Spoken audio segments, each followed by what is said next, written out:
Pernah kepikiran nggak sih soal keajaiban yang terjadi di dalam laptop atau ponsel kita? Rasanya kayak sulap kan?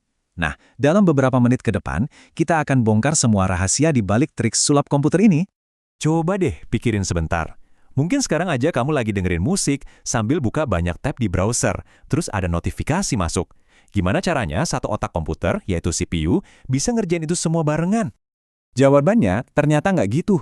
Komputer kamu sebenarnya nggak melakukan semuanya sekaligus. Dia cuma sangat-sangat cepat dalam berpura-pura, menciptakan ilusi multitasking yang sempurna. Dan sekarang, kita akan ungkap triknya. Oke, untuk ngerti triknya, kita harus kenalin dulu sama semacam manajer, atau kita sebut aja polisi lalu lintas yang kerja nonstop di belakang layar. Dia yang ngatur setiap perintah yang kita kasih ke komputer. Jadi gini, poin kuncinya tuh di sini. Setiap aplikasi yang kamu jalanin itu sebenarnya cuma serangkaian siklus. Ada waktu di mana dia perlu mikir pakai CPU, ini namanya CPU burst, dan ada waktu di mana dia harus nunggu kamu ngetik, nunggu file di-download, atau nunggu data dari hard drive. Nah, momen nunggu ini disebut I/O burst. Nah, yang keren dari gambar ini tuh, kita bisa lihat ritmenya. Ada jeda buat mikir, terus jeda buat nunggu, terus mikir lagi.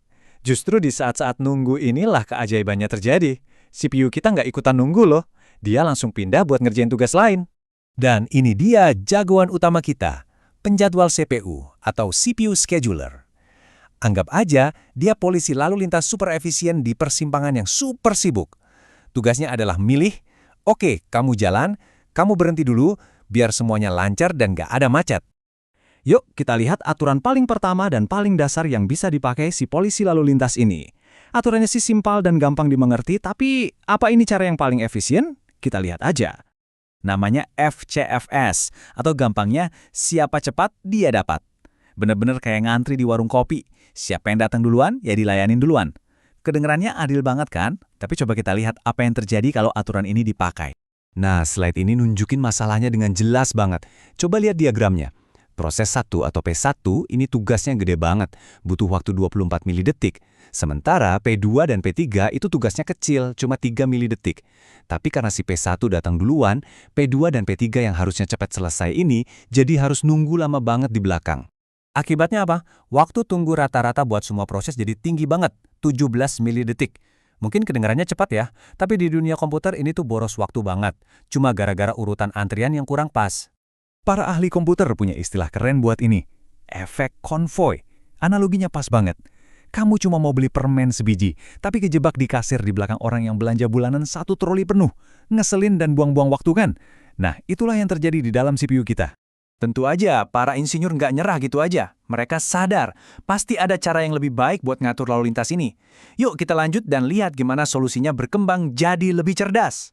Dan muncullah solusinya. Shortest job first, atau kerjaan paling enteng duluan. Logikanya simpel banget. Kasih jalan dulu buat tugas-tugas yang kecil dan cepat.